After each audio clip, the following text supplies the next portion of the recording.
Stranger things season 5 volume 2 definitely काफी बेहतरीन मगर एक्चुअली टुकड़ों में बटा हुआ है। अगर ट्रेलर के इन टुकड़ों को साथ में जोड़ दिया जाए तो एक कहानी हमारी आंखों के सामने निकल के आती है। ये कहानी ये किससे बयां करेंगे कि एक्चुअली वॉल्यूम 2 फाइनल सीजन में क्या होने वाला है। पता लगता है कि अपसाइड डाउन के बारे में तो हम टोटली ही आज तक गलत थे। वेल कैसे वो आप जानेंगे आज इस वीडियो में, क्योंकि आप देख रहे हैं टर्मिनेटर को।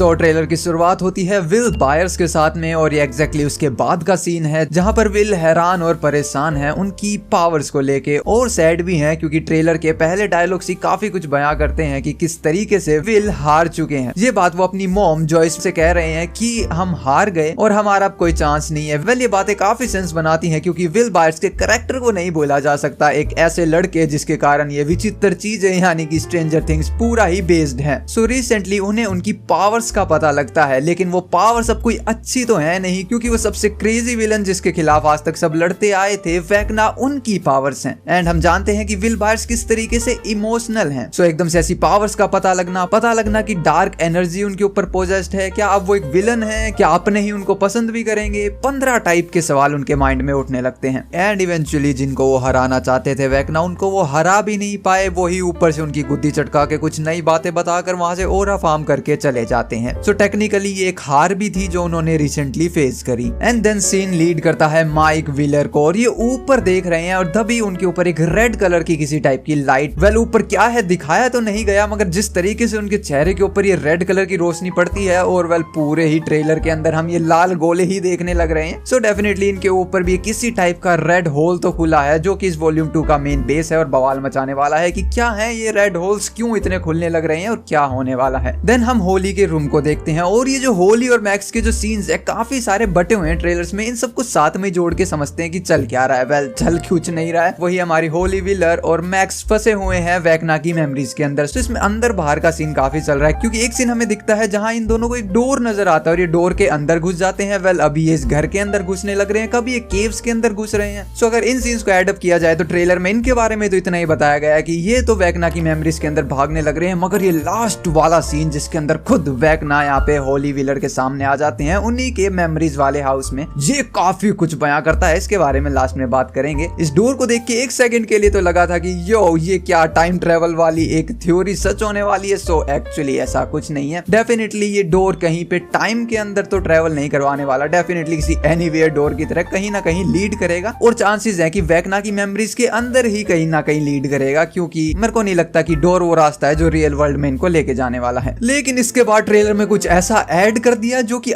ये बात ट्रेलर में ऐड कर दी तो आप इमेजिन ही कर सकते हो कि हमें एक्चुअली सीरीज के अंदर क्या देखने को मिलेगा। क्योंकि डस्टिन जो एक्चुअली इन सब में काफी स्मार्ट रहे हैं उन्होंने ऐसी बात बोल दी कि आज तक हम जो अपसाइड डाउन के बारे में सोचते थे वो डेड रॉन्ग था। Dead wrong. इसका मतलब है कि कुछ भी सही नहीं था, हमें कुछ भी नहीं मालूम। तो खुद जस्टिन ने ऐसी बात बोल दी, मगर किसके बारे में बोल दी? तो वेल डेफिनेटली स्ट्रेंजर थिंग्स का फाइनल सीजन होने वाला है एंड डायमेंशन एक्स का जिक्र ना हो ऐसा नहीं हो सकता। एंड इनकी बोली गई ये बात और बिल्कुल लास्ट में वेकना की बोली गई ये बात कि एक नया वर्ल्ड को इंट्रोड्यूस कराने का समय आ गया है, ये दोनों बातें एक्चुअली कनेक्टेड हैं और ये दोनों ही जिक्र कर रहे थे डायमेंशन एक्स का। यहाँ पर हमें पता लगता है कि जो अपसाइड डाउन है वो इतनी बड़ी बवाल चीज है ही नहीं, वो जस्ट एक पार्ट है किसका, डायमेंशन एक्स का, एक छोटा सा हिस्सा जो कि एक्चुअली कुछ उखाड़ भी नहीं सकता और वो है असली डायमेंशन एक्स जिसके अंदर कौन बैठे हैं, माइंड फ्लेयर। तो यार एंड है सीजन का और माइंड फ्लेयर को ना लाया जाए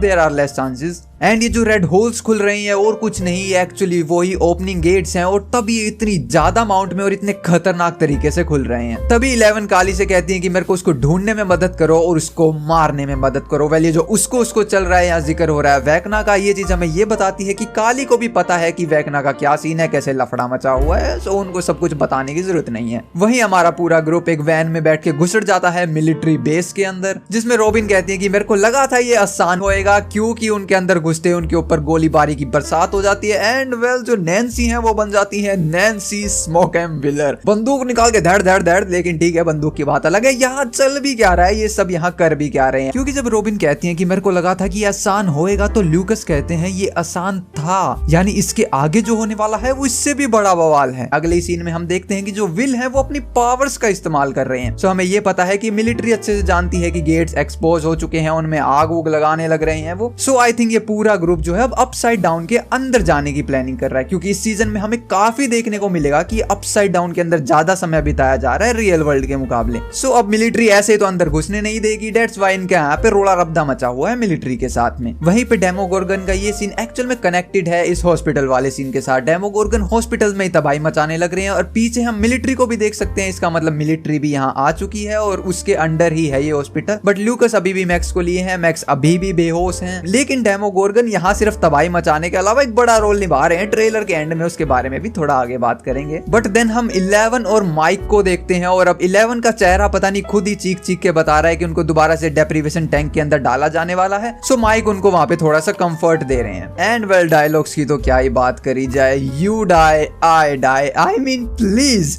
you guys just don't die. भाई किसी ने नहीं बोला जबरदस्ती मर जाओ, लेकिन ये डायलॉग्स बहुत बड़े हैं और वहीं पे हमें सुनने को मिलता है कि we need a team work. अब ये जो टीम है ना, ये एक्चुअली कुछ ऐसा ही वाला टीम नहीं है कि हमें टीम वर्क करना है अच्छे से फुटबॉल खेलने, नहीं, ये कुछ उस टाइप का टीम वर्क है कि एक्चुअली अगर हमें जीतना है तो एक टाइम पे दो अलग अलग जगह को एक साथ ऑपरेट करना होगा। आई थिंक इसके अंदर कुछ ऐसा रेफरेंस है कि अपसाइड डाउन के अंदर भी कुछ इस टाइम पे ये होना चाहिए एंड रियल वर्ल्ड के अंदर भी इस टाइम पे ये कुछ होना चाहिए। अगर ये दोनों चीजें एक टाइम पे होती हैं देन कुछ बात बनेगी, इसलिए यहाँ पे टीम वर्क वर्ड यूज किया गया। ट्रेलर का एंड आते आते काफी सारे तबाहीदार सीन है, किस किस को कवर किया जाए। कोई ब्लास्ट में फटने लग रहा है, कुछ पिघलने लग रहा है। वेल केओस मचा हुआ है और डेफिनेटली इट मेक सेंस कि लास्ट में केओस मचने वाला है। बट अब आ जाते हैं उस मेन चीज के ऊपर जो वेकना क्रेजी पंती कर रहे हैं। सबसे पहले तो ये वाला सीन जहां पर वो होली व्हीलर के घर में है, लेकिन ये जो हो रहा है एकदम से इनको किसी टाइप का झटका सा पड़ रहा है एंड ये बार बार स्विच हो रहे हैं हेनरी क्रिल से मिस्टर वॉटसिट के अंदर एंड ऐसे होते होते एकदम से वेकना में कन्वर्ट होने लगते हैं। अब ये जो मैंने वर्ड यूज किया झटका, ये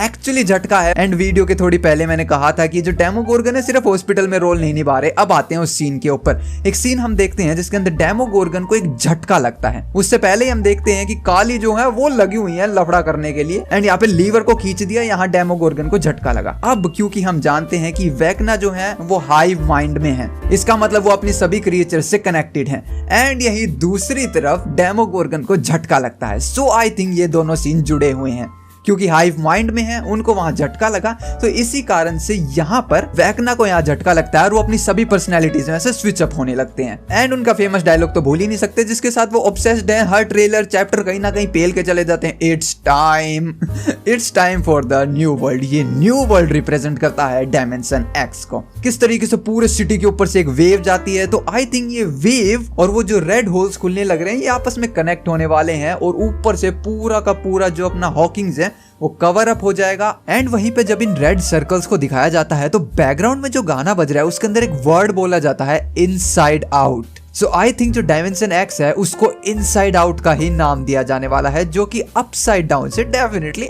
अलग रहने वाली है। अब क्योंकि अपसाइड डाउन एक मिरर इमेज है हॉकिंग्स की और उसका कुछ बिगड़ रहा नहीं है क्योंकि वो ऑलरेडी बिगड़ी पड़ी है। दैट्स व्हाई वेकना कहते हैं it's time for a new world, यानी कि जो रियल हॉकिंग्स हैं उसको तबाह कर दिया जाएगा। किसके द्वारा? डायमेंशन एक्स के द्वारा। एंड देयर आर चांसेस कि अपसाइड डाउन नीचे की तरफ है, डायमेंशन एक्स एक्चुअली ऊपर की तरफ है, इसलिए वो ऊपर से खुलने लग रहा है। Could be a thing. And last में हम देखते हैं कि वो किस तरीके से हाइव माइंड से कनेक्टेड है एंड ये चीज यही रिप्रेजेंट करती है कि माइंड फ्लेयर उनको कंट्रोल कर रहे हैं और वेकना हमेशा से कठपुतली ही रहे हैं जो डार्क एनर्जी से पोजेस्ड थे। वेल समय की घड़ियां जल्दी ही खत्म होने वाली है क्योंकि महज 10 दिन का समय बचा है, लेकिन एक चीज में बिल्कुल समय नहीं है, वो है सब्सक्राइब बटन। तो जल्दी से दबा दो क्योंकि यहाँ तक वीडियो को देख रहे थे तो आप एंटरटेन तो होए, और अगर एंटरटेन होए तो एक सब्सक्राइबर मैं भी डिजर्व करता हूँ। मिलते हैं नेक्स्ट वीडियो में। आप देख रहे थे टर्मिनेटर को। Peace out.